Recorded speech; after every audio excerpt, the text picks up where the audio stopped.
Well, today's the day I'm gonna make my mom's pasta salad. And it starts with the pasta. This we always felt was very important. It has to be ditalini. It's also sometimes called salad macaroni. But when I couldn't find it, I've used small shells or little elbows. It's just not the same. It has to be ditalini.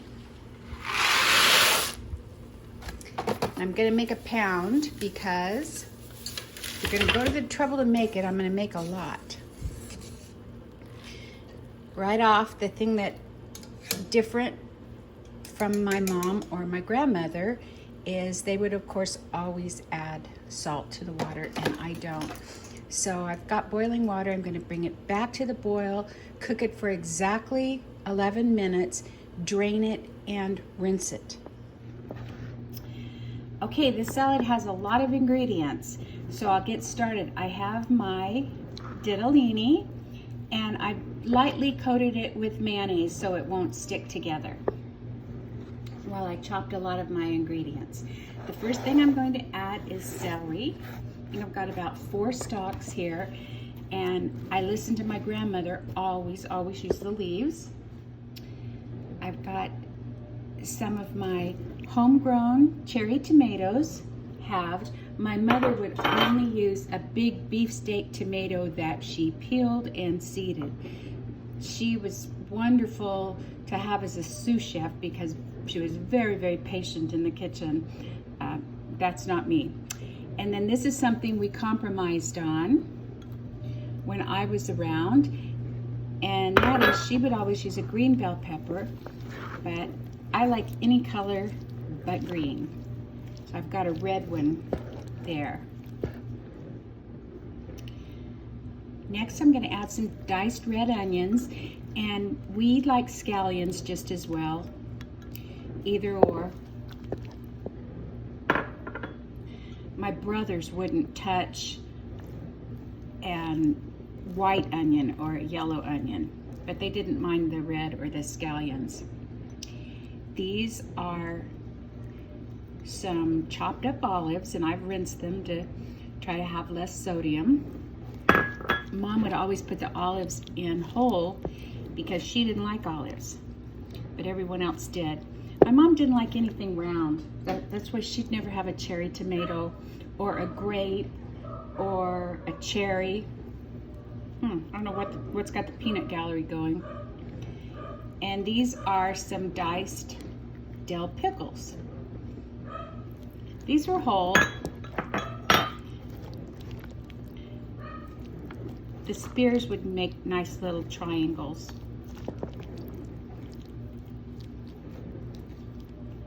And now we're getting into my mom's favorite ingredients. The next ingredients are cheese and salami. And Mom was as much of a cheese rat as Stealth, but in this salad, it could only be extra sharp cheddar cheese, cut in little squares.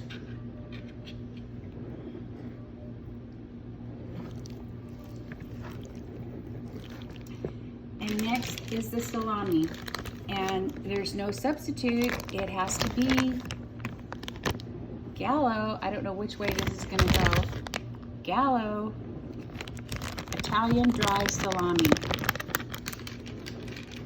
I will not use as much as we did growing up. Now, texture was really weird. Obviously, somebody who won't eat round things. She was very interested in texture, and just like the cheese has to be in little squares, the salami has to be in little strips. I once put in some edamame. I had some shelled edamame, and Mom just thought the salad was ruined. And I thought, well, how could, I love edamame, but they don't have a very strong or distinct taste. Something that would be objectionable to that extent, but I forgot about her aversion to round things.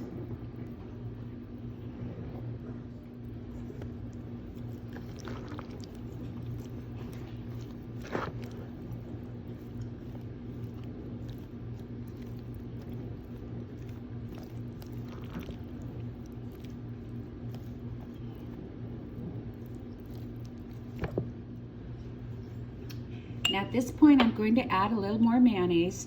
There's so much salad, it's easier to put the mayonnaise in batches. And that's a little bit of coarse ground black pepper. And I'm using the only mayonnaise to use, in my opinion, and Mom agreed and my grandma agreed, and that is Best Foods. And it's Hellman's if you're east of the Rockies.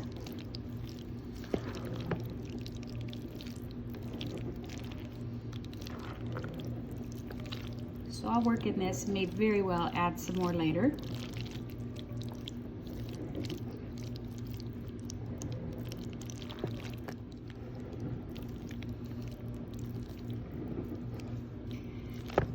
Now here I'm gonna veer off from Phyllis just a little bit. I wouldn't if she were here. Oh, I wish that could be possible. Mom would always now chop up some pepperoncini, and she would never buy the sliced pepperoncini. She'd get the whole and slice them herself, and then some of that juice would go in to the salad, and it's really good and I love it. But this is already much higher in sodium than I would usually eat or ever, and I just can't. I don't buy pepperoncini because I don't trust myself. I'd snack on them. So to try to get a little bit of that sharp flavor, I'm gonna add a little bit of Dijon mustard.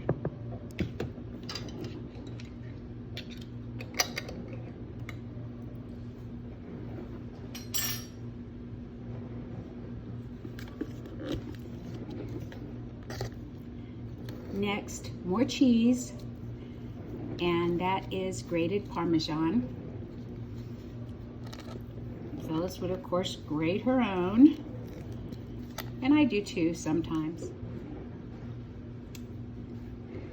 And I let Trader Joe's grate it this time.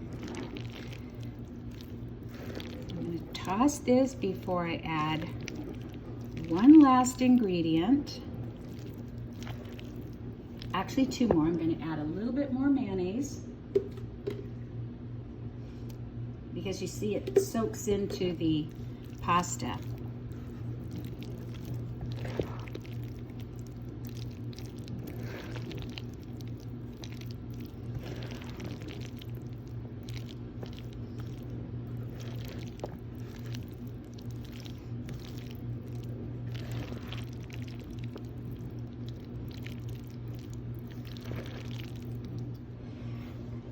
Now I'm going to switch to a heavier spoon because I want to gently toss in the last ingredient. And that is, I have 4 diced boiled eggs.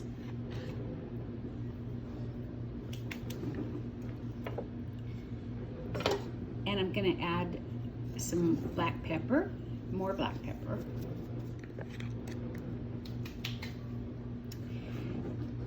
And I added some garlic and herb Mrs. Dash.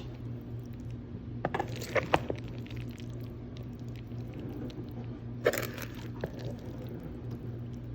this point, you just toss it gently so you don't break up your eggs.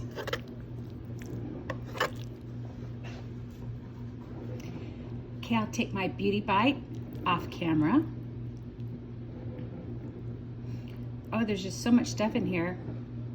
Every bite's different. You really can't get everything in one bite.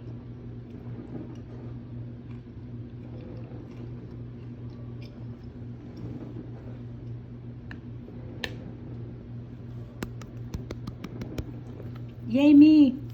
Oh, Roy's gonna be so happy. So I'm gonna put this now into, this is a huge bowl. I'm gonna put it in quart containers so I can give one to my next door neighbor and refrigerate it, and I'll show it to you after it's chilled when I serve it. Okay, here's a quickie. This is from Costco, wild caught Pacific cold water shrimp. Cooked and peeled. It's small. You know, I preached to you about only wild caught seafood from North America. This is $7 a pound, which is an excellent price. This is a new thing at Trader Joe's, Bloody Mary salsa. As soon as I tasted it, I thought shrimp cocktail. So check it out. I put some diced celery and chopped tomatoes in the base. Added a layer of the shrimp with Bloody Mary salsa, some avocado. I'm gonna add another layer of shrimp and then I will garnish it. Okay, I put more diced celery on the top, some more tomatoes, a couple of cornichons, the little lemon wedge. I would like to have, if I had any of the pimento stuffed green olives, one or two of those would be nice addition. Probably some, maybe some crunchy iceberg lettuce might be good, but I don't have any. But that looks good, and it is good because I've already tasted the shrimp and can't wait to get into it.